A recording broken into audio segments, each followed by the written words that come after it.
Prier avec Jésus, un itinéraire à ses côtés.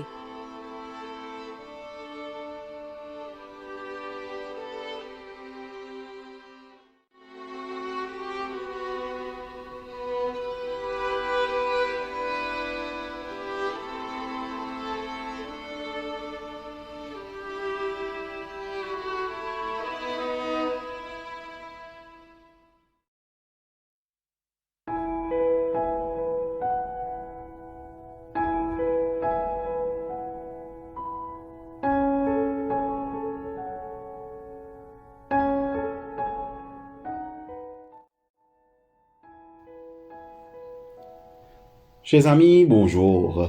Nous voici au 7e jour, c'est-à-dire le dernier jour de la 4e semaine de notre cheminement ensemble. Le thème, dans le Christ, équivaut à dans l'amour. En Jean chapitre 17, le verset 26, Jésus dit, « Afin que l'amour dont tu m'as aimé soit en eux, et que je sois en eux. » Amoureux. Quelle image ou expérience ce mot évoque-t-il en vous? Il arrive qu'on se serve de cet adjectif pour expliquer un changement de comportement. Comme quand une personne voit un de ses amis distrait, en elle-même, elle se dit « Que se passe-t-il avec lui? Je ne l'ai jamais vu aussi distrait. » Ce n'est pas grave, il est amoureux. On l'utilise aussi pour parler d'une attirance initiale sans lendemain, comme c'est le cas chez de nombreux adolescents et chez certains adultes. Ils passent de l'amour au désamour avec une fréquence déconcertante. Plus sérieusement, l'amour authentique sert d'appui à un engagement durable. J'ai compris que vous vouliez épouser ma fille, mais l'aimez-vous réellement? Ou s'agit-il d'un coup de foudre éphémère, d'une passage? L'Évangile et les épîtres de Jean parlent longuement de la signification de l'amour, en insistant notamment sur l'amour comme révélation de la nature de Dieu. Dieu a tant aimé le monde, lisons-nous dans Jean chapitre 3 verset 16. Dieu est amour, nous dit Jean dans sa première épître, le chapitre 4, le verset 8. L'accent se déplace parfois sur l'aspect éthique de l'amour commandé à ceux qui veulent suivre Jésus. Que vous vous aimiez les uns les autres comme je vous ai aimé. Jean chapitre 15 verset 12. Que celui qui aime Dieu aime aussi son frère. La première épître de Jean chapitre 4 le verset 21. Dans notre lecture du jour, Jésus clôt sa prière en demandant à Dieu que son amour soit en eux, c'est-à-dire en nous, de la même manière que Jésus est en eux, c'est-à-dire en nous.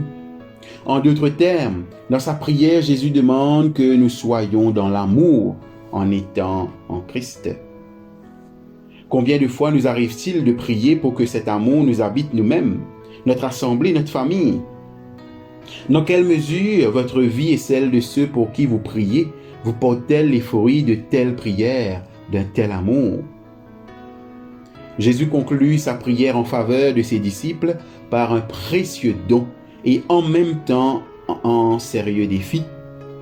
Vivre en Christ, c'est vivre dans l'amour. L'Église s'est parfois rendue coupable d'avoir donné de cet amour une représentation inconsistante, le rabaissant à une vague sentimentalité, à être gentil avec grand-mère et à ne pas donner des coups de pied au chat. Dans la conception biblique, l'amour n'est pas affaire d'émotions ou de comportements inoffensifs. L'amour en action vise le bien d'autrui.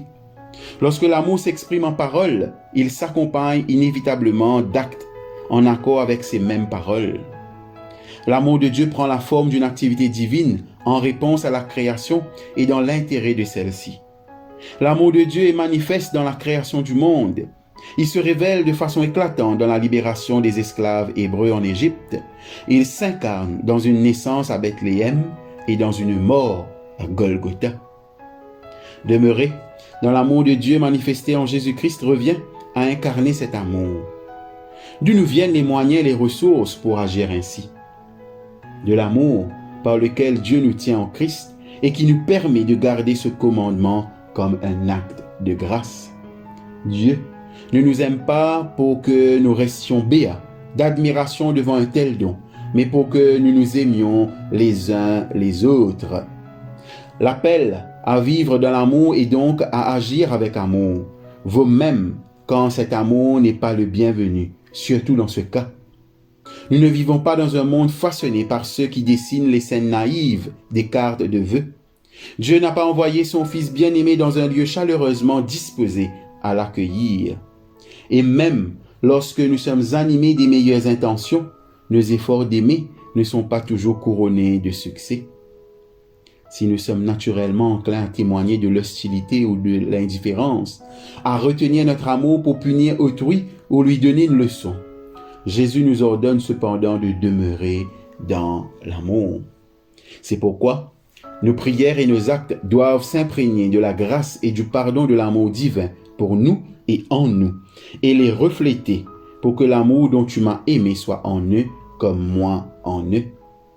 En Christ, Dieu est venu vivre une relation d'amour avec nous. En Christ, puissions-nous vivre une relation d'amour avec les autres et avec celui qui nous l'a enseigné. Prions.